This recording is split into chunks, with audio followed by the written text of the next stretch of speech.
Baiklah, kali ini akan membahas tentang aliran filsafat pendidikan progresivisme. Outline pembahasan. 1. Pendahuluan. 2. Prinsip-prinsip progresivisme. 3. Metode pembelajaran dalam progresivisme. 4. Kelebihan dan kelemahan progresivisme. 5. Implementasi progresivisme dalam praktik. 6. Relevansi progresivisme dalam konteks pendidikan modern. 7. Kesimpulan. Pendahuluan. 1. Pengertian progresivisme. Progresivisme adalah suatu aliran atau paradigma dalam filsafat pendidikan yang menekankan pentingnya pengalaman dan aksi sebagai fondasi utama dalam proses belajar mengajar. Aliran ini menekankan pada pentingnya memahami bahwa pembelajaran sejatinya terjadi melalui interaksi individu dengan lingkungannya.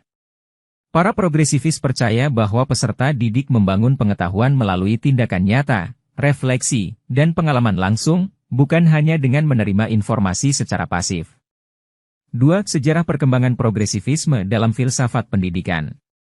Sejarah perkembangan progresivisme dalam filsafat pendidikan dimulai pada abad ke-19 dan mencapai puncak pengaruhnya pada awal hingga pertengahan abad ke-20. Berikut adalah deskripsi lebih lanjut tentang sejarah perkembangan aliran ini.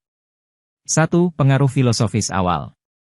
Progresivisme memiliki akar pemikiran yang berasal dari berbagai filsuf seperti John Locke, Jean-Jacques Rousseau, dan Johann Heinrich Pestalozzi. Konsep bahwa individu belajar melalui pengalaman dan interaksi dengan lingkungannya menjadi fondasi pemikiran ini.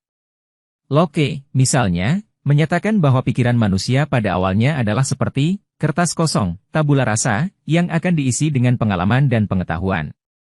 2. Kontribusi John Dewey.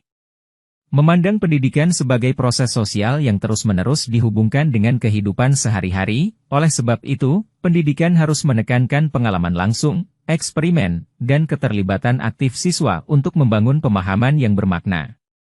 3. Sekolah progresif.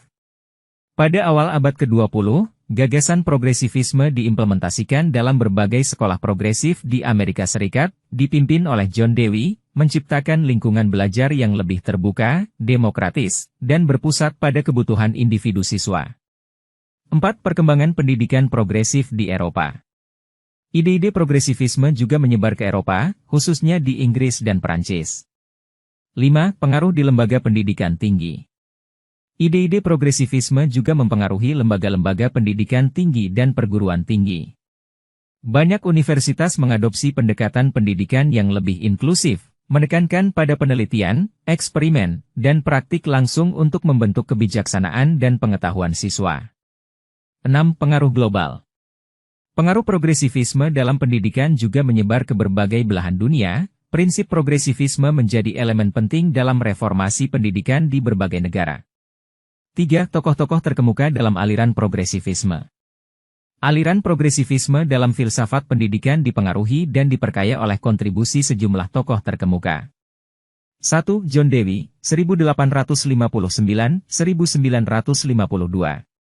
Memandang pendidikan sebagai alat untuk mempersiapkan individu dalam menghadapi masyarakat yang terus berubah, melalui pembelajaran yang kontekstual, eksperimental, dan berpusat pada kepentingan dan pengalaman siswa.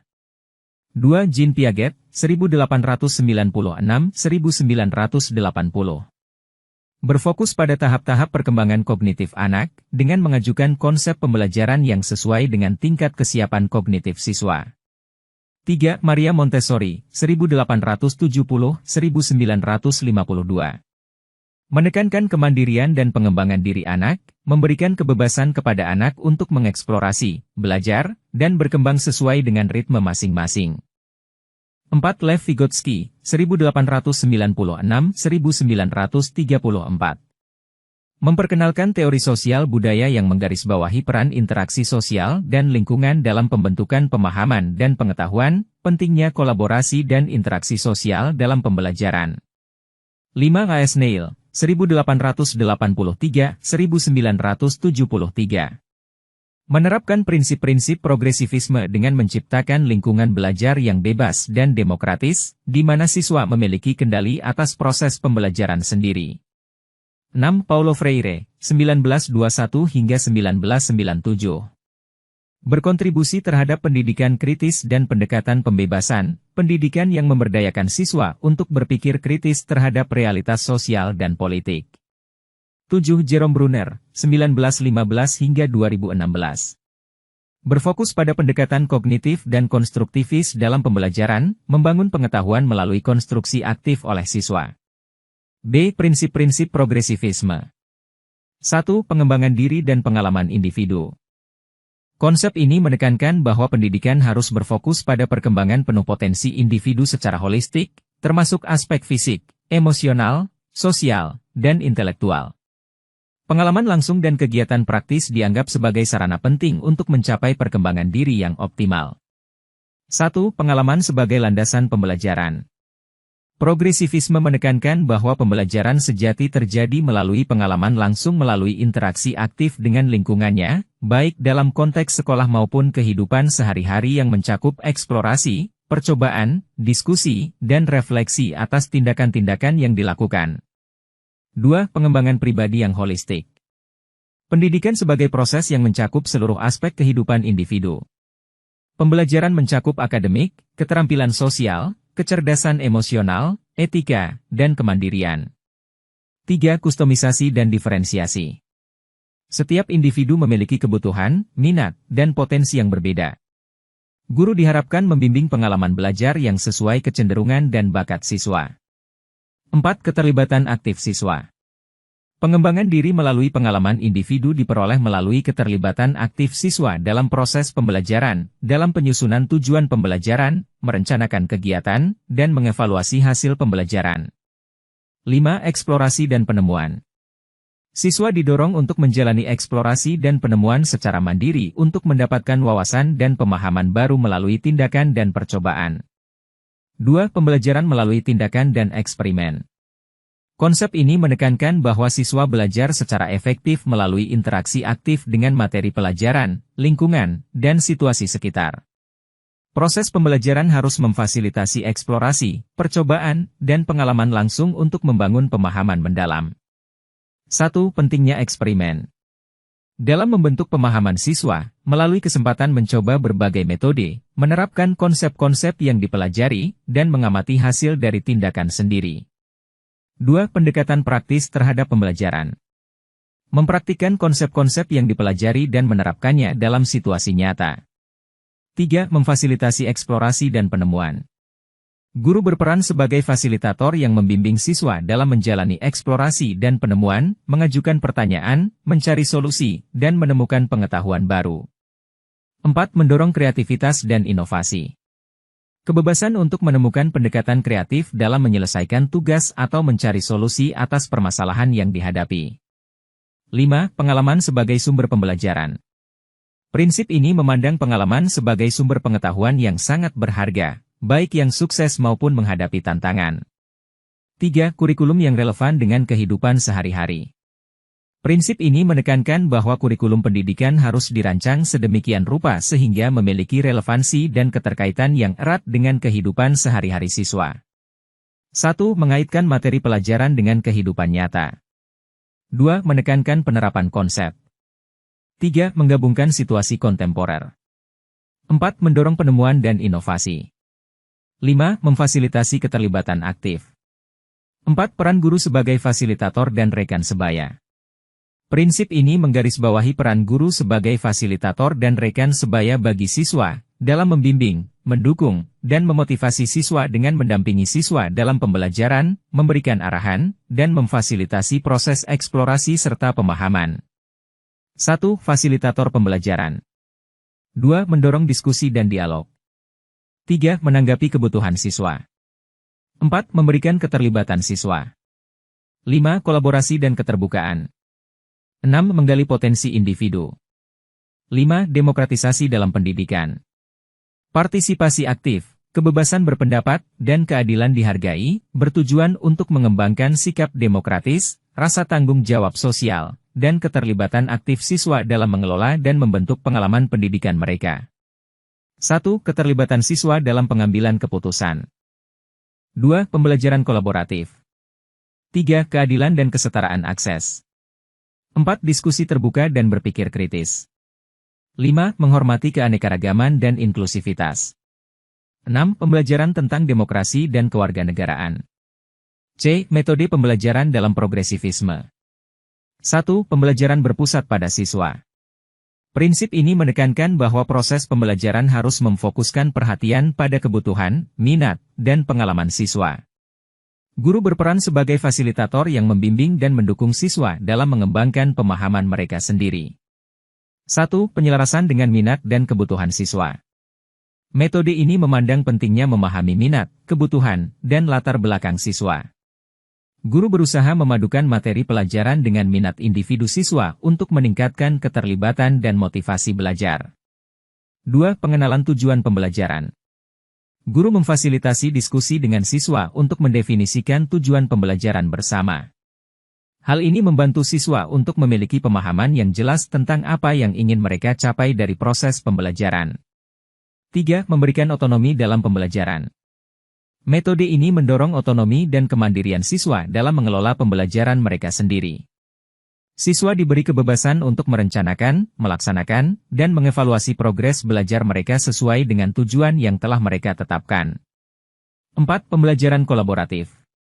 Guru mendorong kolaborasi antar siswa untuk mendukung pembelajaran berpusat pada siswa. Diskusi kelompok, proyek kolaboratif, dan kerja tim adalah beberapa bentuk kolaborasi yang memberikan pengalaman berbagi pengetahuan dan pendapat. 5. Penggunaan sumber belajar yang beragam. Sumber belajar yang bervariasi, termasuk buku teks, materi digital, materi audiovisual, dan kunjungan lapangan, digunakan untuk memenuhi kebutuhan belajar siswa yang berbeda. Hal ini membantu menciptakan pengalaman belajar yang kaya dan menarik. 6. Pendekatan proyek dan penyelesaian masalah. Metode ini mendorong penggunaan pendekatan proyek dan penyelesaian masalah di mana siswa memfokuskan pembelajaran pada proyek nyata atau masalah yang memerlukan pemecahan.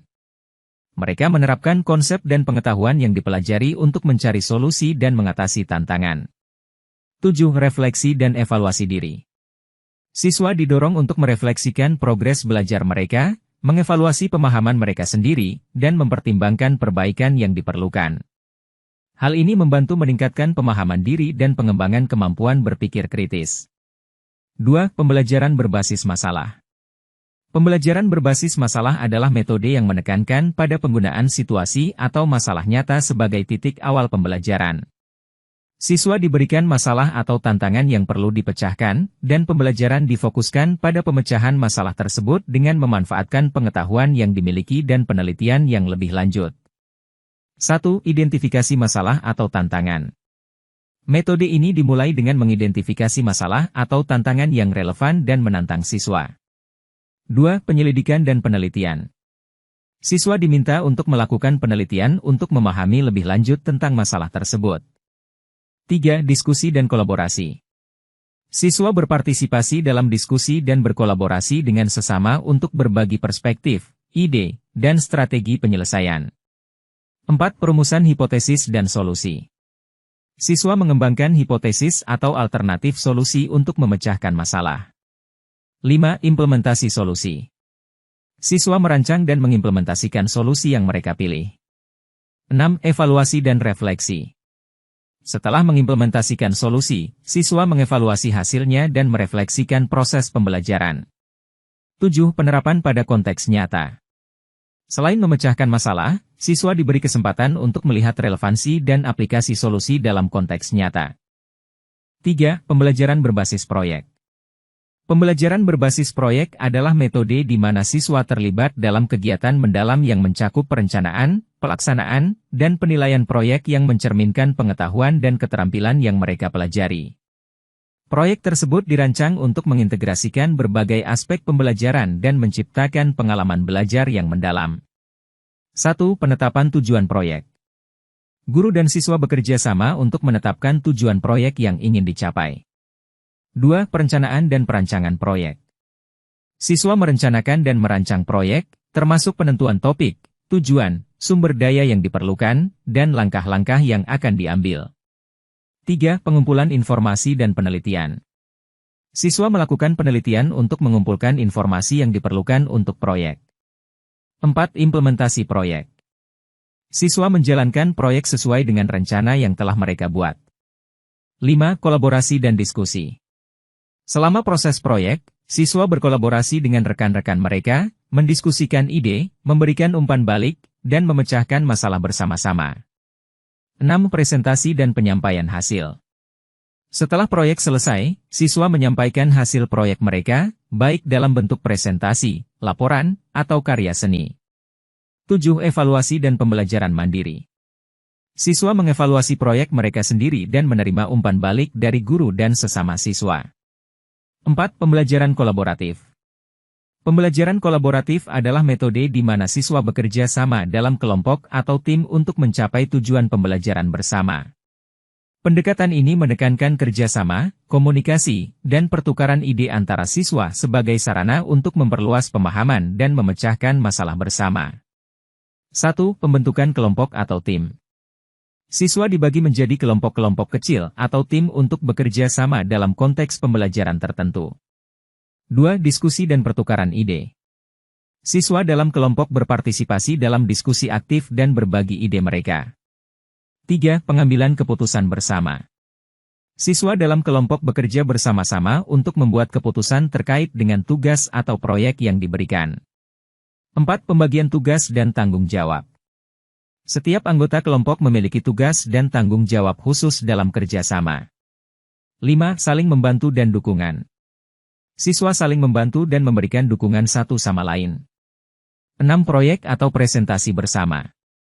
Hasil kerja sama kelompok dapat berupa proyek bersama, presentasi kelompok, atau solusi bersama untuk masalah tertentu. 7. Refleksi dan evaluasi bersama. Setelah menyelesaikan tugas atau proyek, kelompok melakukan refleksi bersama dan mengevaluasi hasil kerja mereka. 5. Penggunaan sumber belajar non-tradisional.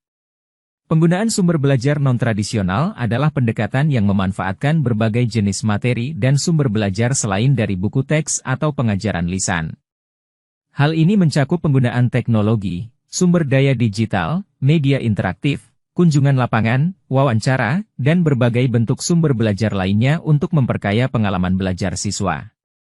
1. Teknologi dan media digital. Guru memanfaatkan teknologi, seperti komputer, tablet, perangkat lunak pembelajaran, dan internet, untuk memberikan akses ke berbagai konten edukatif. Siswa dapat memanfaatkan aplikasi, video, simulasi, dan platform daring untuk memahami konsep-konsep secara visual dan interaktif. 2. Sumber daya digital dan e-learning. Sumber belajar online seperti video pembelajaran, modul elektronik, e-book, kursus daring, dan platform e-learning digunakan untuk memfasilitasi pembelajaran. Siswa dapat belajar mandiri dengan mengakses materi-materi ini sesuai dengan kebutuhan mereka. 3. Kunjungan lapangan. Guru dapat mengorganisir kunjungan lapangan ke tempat-tempat seperti museum, perusahaan, pusat riset, atau tempat bersejarah. Kunjungan lapangan memungkinkan siswa untuk belajar secara langsung dan mengalami aplikasi konsep-konsep akademik dalam konteks nyata. 4. Wawancara dan tanya jawab. Mengajak ahli, praktisi, atau individu yang ahli dalam suatu bidang untuk memberikan wawasan melalui wawancara atau sesi tanya jawab. Hal ini membuka kesempatan bagi siswa untuk mendengar perspektif langsung dari orang yang berpengalaman. 5. Kegiatan kreatif dan seni. Mengintegrasikan kegiatan kreatif seperti seni, musik, tari, atau drama sebagai bagian dari proses pembelajaran. Siswa dapat mengekspresikan pengetahuan mereka melalui karya seni atau pertunjukan kreatif. 6. Sumber belajar interaktif. Menggunakan sumber belajar interaktif seperti permainan edukatif, simulasi, atau platform daring yang menyediakan tantangan dan pengalaman belajar yang interaktif dan menyenangkan bagi siswa. 7. Literatur alternatif dan karya asli. Memperkenalkan literatur alternatif, artikel ilmiah, atau karya asli yang relevan dengan mata pelajaran. Ini memperluas wawasan siswa dan memicu pemikiran kritis terhadap berbagai perspektif. D. Kelebihan dan kelemahan progresivisme. 1. Kelebihan. 1. Pengalaman aktif dan mendalam. Melalui keterlibatan secara langsung dalam eksplorasi, percobaan, dan pemecahan masalah. 2. Mendorong kreativitas dan inovasi. Untuk berpikir kreatif, menerapkan pengetahuan dalam konteks praktis, dan menciptakan solusi baru. 3. Pengembangan keterampilan hidup. seperti berpikir kritis, komunikasi efektif, kerja tim, kemandirian, dan kepemimpinan. 4. Menghargai keanekaragaman individual. Memberikan ruang bagi perbedaan individu dan mengakui keanekaragaman siswa dalam memahami dan memanfaatkan materi pelajaran. 5. Motivasi intrinsik. Karena merasa terlibat dan termotivasi dengan melihat makna dan relevansi dari pembelajaran terhadap kehidupan mereka. 6. Keterlibatan orang tua dan masyarakat. Orang tua diberi peran untuk mendukung pembelajaran anak mereka dan berpartisipasi dalam pengembangan kurikulum yang sesuai dengan kebutuhan siswa. 7. Memfasilitasi belajar sepanjang hidup. Membekali siswa dengan keterampilan belajar mandiri dan kemauan untuk terus belajar sepanjang hidup. 2. Kelemahan. 1. Kurangnya struktur yang jelas. Progresivisme cenderung mengutamakan kebebasan dan kreativitas siswa, namun, kadang-kadang kekurangan struktur yang jelas dalam pembelajaran. 2. Ketergantungan pada motivasi siswa. Pendekatan ini membutuhkan tingkat motivasi yang tinggi dari siswa untuk terlibat secara aktif dan mandiri dalam pembelajaran. 3. Tantangan dalam penilaian objektif. Metode progresivisme, terutama yang berfokus pada proyek dan penugasan kolaboratif, bisa sulit untuk dinilai secara objektif. 4. Waktu yang lebih lama untuk pencapaian tujuan akademik. Pendekatan progresivisme, yang menekankan pemahaman mendalam, eksplorasi, dan pengalaman, bisa membutuhkan lebih banyak waktu untuk mencapai tujuan akademik tertentu. 5. Kesenjangan kinerja siswa. Progresivisme dapat menciptakan kesenjangan kinerja antara siswa yang terampil secara mandiri dan siswa yang membutuhkan lebih banyak bimbingan dan arahan. 6. Kurangnya penekanan pada pengetahuan dasar. Fokus progresivisme pada pengalaman pribadi dan penerapan konsep bisa mengakibatkan kurangnya penekanan pada memahami dan menguasai pengetahuan dasar. 7. Persiapan kurang optimal untuk ujian standar. Pendekatan progresivisme mungkin tidak secara optimal mempersiapkan siswa untuk ujian standar yang cenderung membutuhkan pembelajaran yang lebih terstruktur dan fokus pada materi ujian. Implementasi progresivisme dalam praktik. 1. Studi kasus sekolah yang menerapkan progresivisme. Sekolah X menerapkan progresivisme untuk pendidikan inklusif dan kreatif. Sekolah X adalah sekolah menengah yang mempraktikkan pendekatan progresivisme secara konsisten dalam kurikulum dan pembelajaran mereka. Mereka memprioritaskan pembelajaran yang memungkinkan siswa untuk berperan aktif, mengembangkan minat pribadi, dan memotivasi diri mereka sendiri untuk mencapai tujuan akademik dan pengembangan pribadi. Karakteristik implementasi. 1. Pembelajaran berpusat pada siswa. 2. Kolaborasi dan pembelajaran kolaboratif. 3. Pembelajaran berbasis masalah dan proyek.